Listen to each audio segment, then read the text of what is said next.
July 28 green house వాయువులలో ప్రధానమైన methane gas ఉద్గారాలను వరి సాగు ద్వారా తగ్గించడమే ఈ ప్రాజెక్టు యొక్క ముఖ్య ఉద్దేశమని Prithvi carbon solutions CEO MSN Murthy వెల్లడించారు. మంగళవారం స్థానిక NGO హోంలో అమెరికన్ సంస్థ అగ్రి క్యాప్చర్ మరియు పృథ్వీ కార్బన్ సొల్యూషన్స్ సంయుక్త ఆధ్వర్యంలో రైతులు, స్థానిక భాగస్వాములు, వాటాదారులతో అవగాహన సదస్సును ఆయన నిర్వహించారు.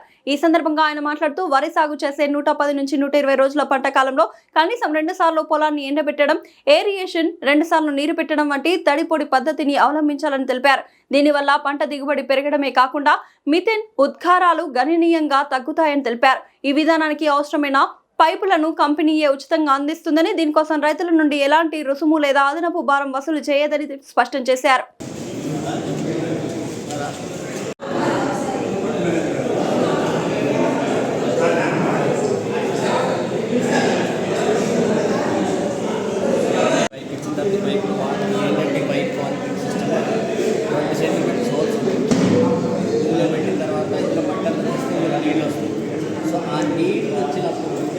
ఆ నీళ్ళని మేనేజ్ చేసుకుంటూ అంటే ఇక్కడ వరకు నాగల్ సాల్ నుంచి వేరు భాగం వరకు నీళ్ళు ఉంటే పంట పండుతుంది. అంటే ప్రజలకు ఒక చెట్టు ఏంటంటే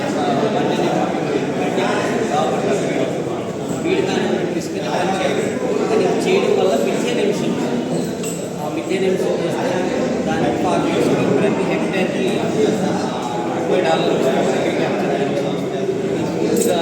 ఉచితంగా పార్టిసిపేట్ చేస్తాం.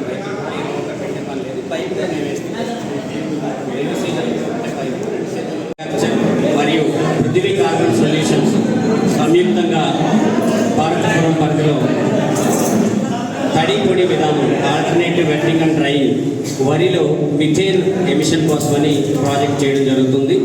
ఖరీఫ్ రబీలో 2 పంటల వరి వేసే రైతులతోటి ఈ కార్యక్రమం చేయడం జరుగుతుంది.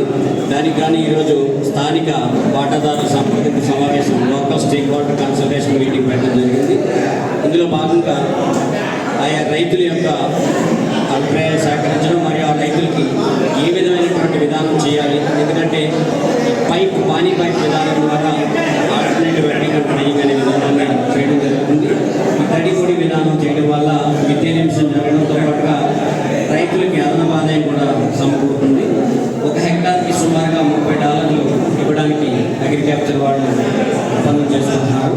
దీనిలో భాగంగా రేపు పొద్దుట 2 పంటలు వరి వేసిన వాళ్ళని మనము ఈ తడి పొడి విధానంలో దీనికి కానీ ఇక్కడ స్థానికంగా ఉండే సుమారు 6 ఉద్యోగస్తులను నియమించుకోవడం జరిగింది. వారి ద్వారా రైతులతో కలిసి ఈ కార్యక్రమం